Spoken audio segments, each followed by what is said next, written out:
ಮಂಡ್ಯದಲ್ಲಿ ಮೈತ್ರಿ ನಾಯಕರಿಂದ ಚುನಾವಣಾ ರಣಕಹಳೆ ಮೊಳಗ್ತಾ ಇದೆ. ಕೆಲವೇ ಕ್ಷಣಗಳಲ್ಲಿ ಮೈತ್ರಿ ನಾಯಕರ ಸಮಾಗಮ ಆಗತ್ತೆ. ಜಂಟಿ ಸಭೆ ಮೂಲಕ ಸಮನ್ವಯ ಸಾಧಿಸೋಕೆ ನಾಯಕರು ಯತ್ನಿಸ್ತಾ ಇದ್ದಾರೆ. ಸಭೆಯಲ್ಲಿ ಬಿವೈ ವಿಜಯೇಂದ್ರ, ಎಚ್.ಡಿ. ಕುಮಾರಸ್ವಾಮಿ ಕೂಡ ಭಾಗ್ಯ ಆಗ್ತಾ ಇದ್ದಾರೆ. ಇನ್ನು ಕೆಲವೇ ಕ್ಷಣಗಳಲ್ಲಿ ಮೈತ್ರಿ ನಾಯಕರ ಸಮಾಗಮ ಆಗತ್ತೆ. ಜಂಟಿ ಸಭೆ ಮೂಲಕ ಸಮನ್ವಯವನ್ನ ಸಾಧಿಸೋಕೆ ನಾಯಕರು ಯತ್ನಿಸ್ತಾ ಇದ್ದಾರೆ. ಬಹುತೇಕ ಕ್ಷೇತ್ರಗಳಲ್ಲಿ ಕೆಲಸ ಮಾಡ್ತಾ ಇದ್ದಾರೆ. ಸಭೆಯಲ್ಲಿ ಬಿವೈ ವಿಜಯೇಂದ್ರ, ಎಚ್.ಡಿ. ಕುಮಾರಸ್ವಾಮಿ ಕೂಡ ಭಾಗ್ಯ ಆಗ್ತಾ ಇದ್ದಾರೆ. ಬಿಜೆಪಿ ಹಾಗೂ ಜೆಡಿಎಸ್ ನಾಯಕರು, ಮುಖಂಡರು ಎಲ್ಲರೂ ಒಟ್ಟಿಗೆನೆ ಸಭೆ ಮಾಡ್ತಿದ್ದಾರೆ. ಬಿಜೆಪಿ ಹಾಗೂ ಜೆಡಿಎಸ್ ನಾಯಕರ ಜೊತೆಗೆ ಈ ಒಂದು ಮೀಟಿಂಗ್. ಸಭೆಯಲ್ಲಿ ಮಂಡ್ಯ ಲೋಕಸಭಾ ಚುನಾವಣಾ ತಂತ್ರದ ಬಗ್ಗೆ ಕೂಡ ಚರ್ಚೆಯನ್ನ.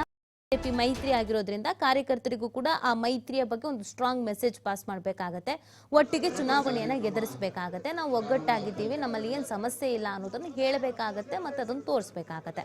ಆ ಕಾರಣಕ್ಕಾಗಿ ಈ ಎಲ್ಲ ಮೀಟಿಂಗ್ಗಳನ್ನ, ಸಮನ್ವಯ ಸಮಾಗಮವನ್ನ ಎಲ್ಲವನ್ನ ಮಾಡ್ತಾ ಇದ್ದಾರೆ.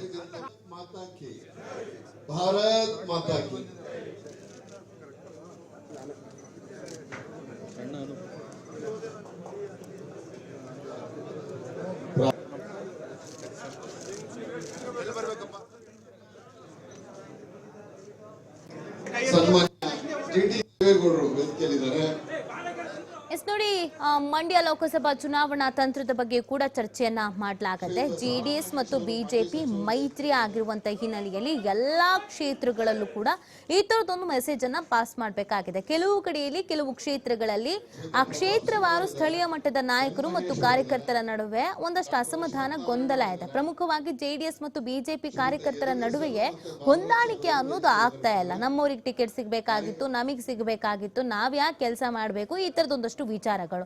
ಹಾಗಾಗಿ ನಾಯಕರುಗಳು ಒಗ್ಗಟ್ಟಾಗಿ ನಿಂತ್ರೆ, ನಾವು ಒಟ್ಟಿಗಿದ್ದೀವಿ, ನಾವು ಎಲ್ಲವನ್ನ ಒಟ್ಟಿಗೆ ಎದುರಿಸಬೇಕಾಗತ್ತೆ ಅನ್ನೋದನ್ನ ಹೇಳಿದ್ರೆ ಅದು ಕಾರ್ಯಕರ್ತರಿಗೂ ಕೂಡ ರೀಚ್ ಆಗುತ್ತೆ. ಆ ಹಿನ್ನೆಲೆಯಲ್ಲಿ ಈ ಒಂದು ಪ್ಲಾನ್ ಅನ್ನ ಮಾಡ್ಕೊಳ್ಳಲಾಗಿದೆ, ಸಮನ್ವಯ ಸಮಾವೇಶ ಅನ್ನುವಂತ ನಿಟ್ಟಿನಲ್ಲಿ.